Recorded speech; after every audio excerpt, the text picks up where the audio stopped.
আসসালামু আলাইকুম ভিউয়ার্স, আজকে আমি তৈরি করব একটা ডিম দিয়ে চকলেট কেক। ডিম এবং চিনি ব্লেন্ডারে ভালোভাবে ফেটে নিলাম। এরপর আমি নিয়ে নিয়েছি ময়দা, বেকিং পাউডার দিয়ে ভালোভাবে মিক্সড করে তারপর আমি নিয়ে নিয়েছি একটু তেল, কোকো পাউডার, দেন আবারও ভালোভাবে মিক্সড করে একটি পাতিলে বসিয়ে দিলাম এবং সাথে ঢেকে দিলাম। এদিকে আমি লিকুইড দুধের সাথে কোকো পাউডার এবং চিনি একসাথে মিক্সড করে লিকুইড চকলেট তৈরি করলাম। কেক তৈরি হয়ে গেল।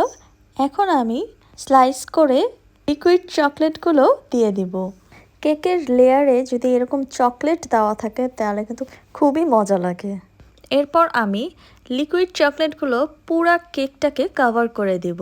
আপনারাও ট্রাই করে দেখতে পারেন, আপনাদের বাচ্চাদেরকে স্কুলের টিফিন বা বিকালের নাস্তা হিসাবে দিতে পারেন। এরপর কেকের উপরটা হালকা করে একটু পরিবেশন করে নিলাম। ভিডিওটি ভালো লাগলে একটু বেশি করে শেয়ার করে দিবেন এবং পেজে ফলো দেওয়া না